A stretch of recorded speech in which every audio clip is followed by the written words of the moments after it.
Lagos State Deputy Governor, clerics task Nigerians on nation building. European Union launches 9 million euros energy projects in Nigeria.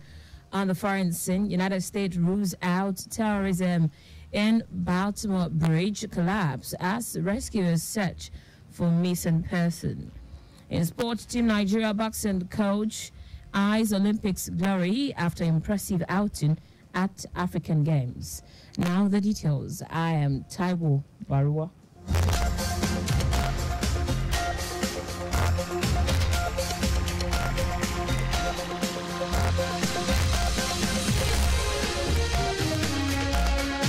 Lagos State Deputy Governor Obafemi Hamzat has stated that Nigerians from all spheres, irrespective of race, tribe, beliefs, or profession, have roles to play in changing the negative narratives which will help to position the country for greatness.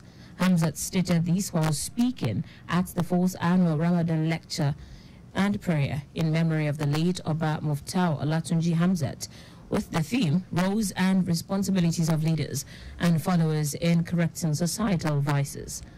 The Deputy Governor said every Nigerian, either in government or not, has a vital role to play in the development of the country in curbing social vices. He also emphasized that the government alone cannot do everything, hence the need for all hands to be on deck and ready to play their roles in their different spaces.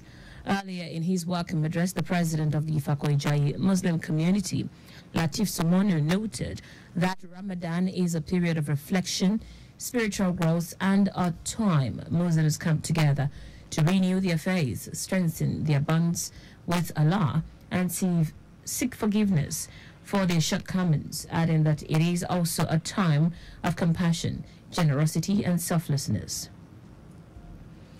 In a bid to enhance safe blood practices and ensure quality blood banking services in health facilities, the Lagos State Blood Transfusion Service, LSBDS, has concluded a comprehensive training exercise in safe blood practices for 340 health workers. The training included medical doctors and laboratory scientists drawn from both public and private health facilities. In his address at the event, the Executive Secretary of LSBTS, Bodri Oshikumaya, said the training focused on various critical aspects of safe blood practices. According to her, the participant was specifically trained on mobilization and conversion of blood donors, appreciate clinical use of blood and products, and the role of laboratories in ensuring blood safety. Oshikumaya emphasized the importance of the training, which is in line with international best standards, and highlighted its role as a major activity evaluated during regulatory visit by the State Blood Monitoring and Enforcement Subcommittee. The Nigerian Security and Civil Defense Corps, NSCDC Commandant General Special Intelligence Squad, has uncovered a massive illegal oil refining site at a forest in Odagwa community in Eche local government area of Rivers State. Spokesman for the NSCDC, Rivers State Command, Olufemi Ayodele, while parading the suspect, said the discovery was based on credible intelligence. Ayodele said a thorough investigation has commenced to unravel those behind the scene, while all suspects arrested in connection with this act of vandalism and crude oil theft would be charged to a court of contempt jurisdiction, and their sponsors or cartels would be trailed and brought to book without compromise. He reiterated that all acts of economic sabotage would be fought to a standstill by the Corps, as suspects arrested would face the full wrath of the law, irrespective of their sponsors. Now to the rest of the stories. The European Union, in continuation of its commitment to supporting the federal government in providing clean, affordable and sustainable energy for all, has introduced 2 new projects worth 9 million euros in Nigeria's energy sector. The EU announced this in Abuja during the project inception workshop organized in partnership with the federal government and United Nations Industrial Development Organization. Speaking during the official launch of the project in Abuja, the EU ambassador to Nigeria and ECOWAS, Samuela Isopi, explained that the project will increase the capacity of small hydropower in Nigeria's total energy mix to promote productivity along the agricultural value chains and other businesses, enhance livelihoods, and promote food security and decent work. President Bola Tinubu has approved the renewed Hope Infrastructure Development Fund to bridge the country's $25 billion per annum infrastructure funding gap. Minister of Information and National Orientation, Mohammed Idris, who made this known, said the new initiative will be domiciled in the presidency. Idris said the fund became necessary given Nigeria's current infrastructure gap, requiring $878 billion to bridge between 2016 and 2040. Giving further details about the new developments, the chairman of the Federal Inland Revenue Service, Zach Adeliji, said the fund would focus on road, rail, agriculture, ports, and aviation. He explained that the fund will be launched after the Minister of Budget and Economic Planning, Abubakar Bagudu, prepares a supplementary budget to accommodate the new spending. Borno State Governor Babangana Zulum has released 1 billion naira to train teachers across the 27 local government areas of the state.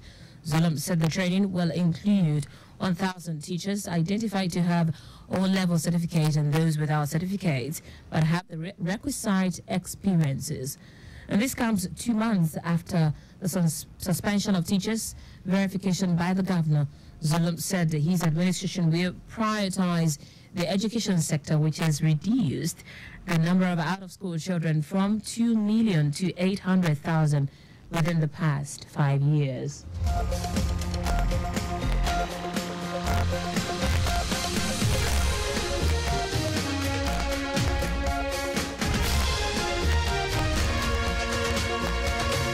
In foreign news now, the United States has ruled out terrorism as a factor in the collapse of a major bridge that fell into Baltimore Harbor after a container ship crashed into it. The bridge snapped and plunged into the water along with vehicles and people. Authorities say a huge search operation is underway for at least 7 people, while 2 people have been pulled from the water. The port of Baltimore near the bridge is the largest in the U.S. for specialized cargo. In sports now, Team Nigeria boxing team Tony Koyegwachi has set his sight on the Paris Olympics podium after his boxers' impressive feat at the 13th African Games in Ghana.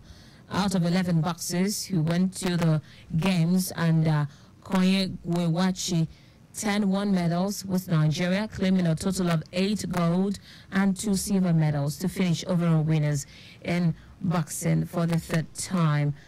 Koyegwachi, who stated that the performance of his boxing team was a result of their hard work and dedication, added that their performance in Accra has inspired belief in him ahead of the Olympics Games in France.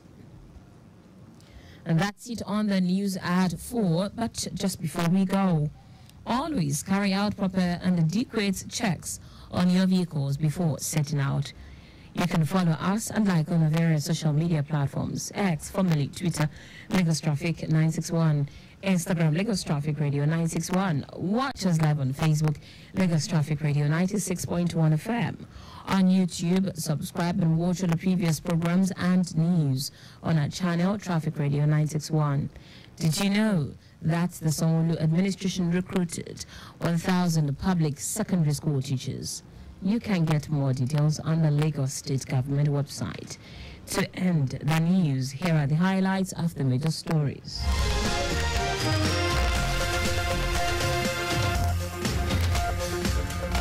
Lagos State Deputy Governor Obafemi Hamzat has stated that Nigerians from all spheres, irrespective of race, tribe, beliefs, or profession, have roles to play in changing the negative narratives which will help to position the country for greatness. The European Union, in continuation of its commitment to supporting the federal government, is providing clean, affordable, and sustainable energy for all has introduced 2 new projects worth €9 million in Nigeria's energy sector. We also told you that the United States has ruled out terrorism as a factor in the collapse of a major bridge that fell into Baltimore Harbor after a container ship crashed into it. In sport, Team Nigeria boxing coach Tony Koyegwache has set his sight on the Paris Olympics podium after his boxer's impressive feat at the 13th African Games in Ghana. For contact with the newsroom, send a message to info@trafficradio961.ng. That ends the news broadcast compiled by Abiola Fagbalagun. I am Taiwo Baruwa. Thank you for listening. Good afternoon.